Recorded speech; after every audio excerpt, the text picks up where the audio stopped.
জান নেই কোনো কাজ সে করে ও কাজে টোমাটা বেরিয়ে আসে। ও ইডিস না, আজকে তো আসলে করবি ইডিসের সাথে।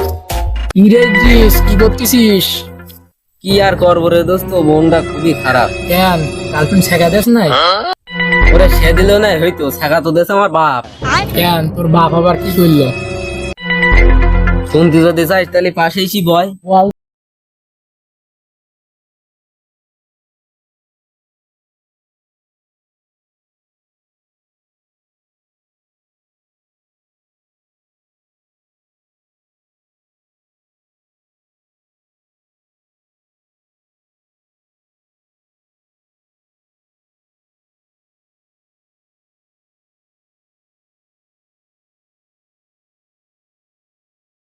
দেখবেন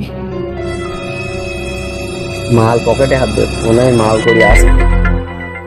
এই রে, যে পকেটে টাকা আসে এই প্যান্ডাই তো। ও বুঝিস দোস্ত, তোর ওই রেগুলারই একই কথা, তোর যেটা টাকা থাকে সে প্যান তুই ফিরে আসিস না জীবনে। দাঁড়া, অপমান যদি করেছিস তোর ব্যবস্থাটা করে দিচ্ছি। যা মজুদ চা না। আসসালামু আলাইকুম। ওয়ালাইকুম আসসালাম, ভালো আছো?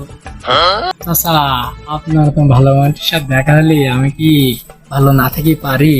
আপনার মতন জ্ঞানী গুণী, আপনার মতন উদার মনের মানুষ যেখানে যাই শুধু আপনার কথাই শুনি। এই মহল্লায় যদি কারোর নাম থাকে তাহলে সেটা হলো মজিদ চা। ফেলি ফেলি প্রসঙ্গ করলে ভালোই লাগে। আসলে আমি অত্র লেখার মধ্যে ফিরিয়ে হচ্ছে আমার নিশি, আমার উপরে আর কোনো ভালো মানুষ নেই, থাকবেই বা কেন? Majid is Majid, number one Majid. তা বলো বাবা তুমি।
টাকার ব্যবস্থা তো হয়েছে, তা আমাদের গ্রামে যে মসজিদ চা আছে না, হ্যাঁ ওই সে কিপটি মজিদ স্যার। এই কি বলিস নে, অন্তত তোর কাছে কত কষ্ট করি আমার 100 টাকা আদায় করতে হলো তোর জন্য। দোস্ত খালি 3 দিন তো হয়ে গেল, মসজিদ চার টাকাটা দিয়ে আসি আর একটু সেটিং করে আসি, দেখে মসজিদ চা কি দর্জি টাকা দিবে। চল বাজারের দিক যাই দিন, বাজারের সময় হয়ে যাচ্ছে, কোচ গাছ করি যাই। দোস্ত ওই দেশে মজিদ কাজে ওই। আসসালামু আলাইকুম মসজিদ চা, কি অবস্থা, ভালো আছেন? ওয়ালাইকুম আসসালাম। তোমাকে মনে মনে খোঁজ দিলাম, তো দেখা হয়ে গেল, যাক ভালোই হইলো। তো ওই টাকা কটা তো এই দিচ্ছে, এটা হবে নাকি? হলি দেখা আছে কোথায়, একেবারে ওই বাজারের দিকে যেছিলাম।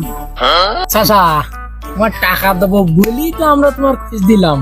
দেখাই তো আরো ভালোই হয়ে গেল। তা টাকাটা নেও আমাদের কাছ থেকে নাকি? আচ্ছা, টাকা নিলাম তোমার কাছ থেকে 100, টাকা দিলাম তোমার 200, তাই না বাবু?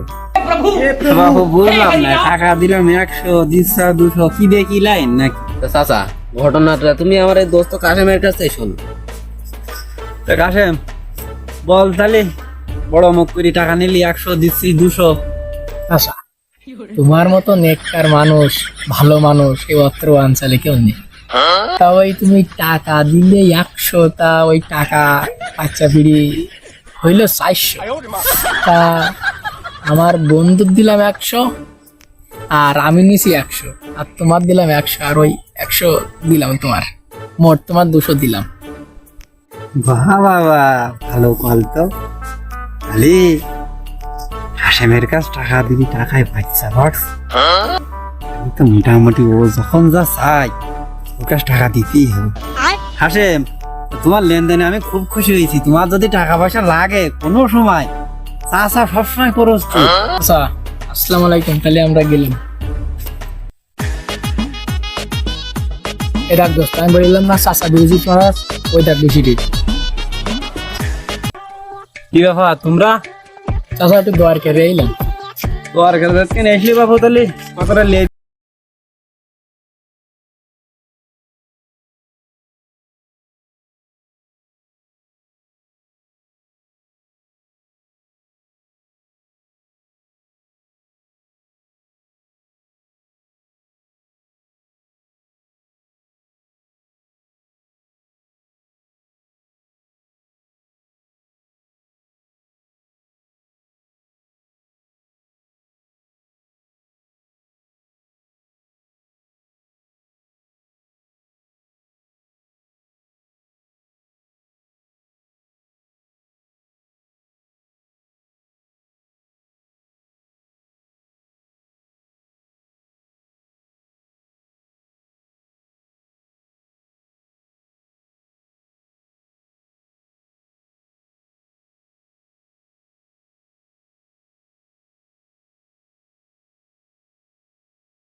আর কি, আমি আকাশের তারা গুন।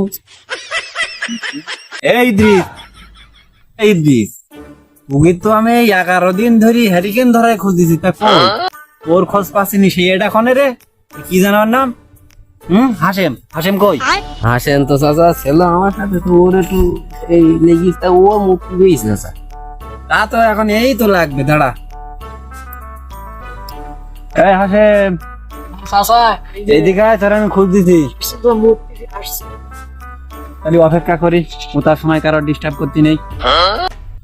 5 মিনিট হয়ে গেল। এরে হাসেম, এদিকে আয়। আসছি।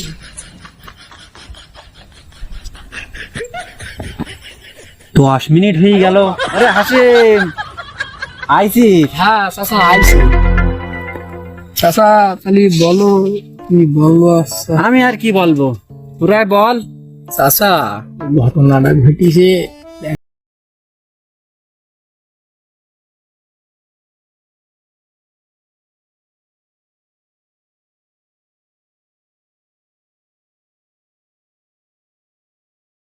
তাই দিলাম। ওরে তুই তুই তুই 100 হিসাব বাদ দে। তুই যে 500 নিয়েছে সেই 500 হিসাব আমার দে। চাচা, মূল কথাই তো আমি আসতেছি নাকি? এবার আমি বলি কথাটা। তা বল, তুই কি কি বলতে চাচ্ছিস, কি বুঝতে চাচ্ছিস বল। আচ্ছা, তোমার সেই টাকাটা তো বাচ্চা পার্টিকে মরে গেছে ডেলিভারি করার সময়। তা কাজ করলি তুই বাপু 500 টাকা, তা তুই নর্মালে করাই দিলি কেন? একটু সিজার টিজার করাই পারিস নি? আচ্ছা, কি আর করার, তো ওই রাস্তায় উঠিলাম ডেলিভারি করাতে নিয়ে যাবো বলি, সে মরে গেল। আরে আমার আমও গেল, ছালাও গেল রে।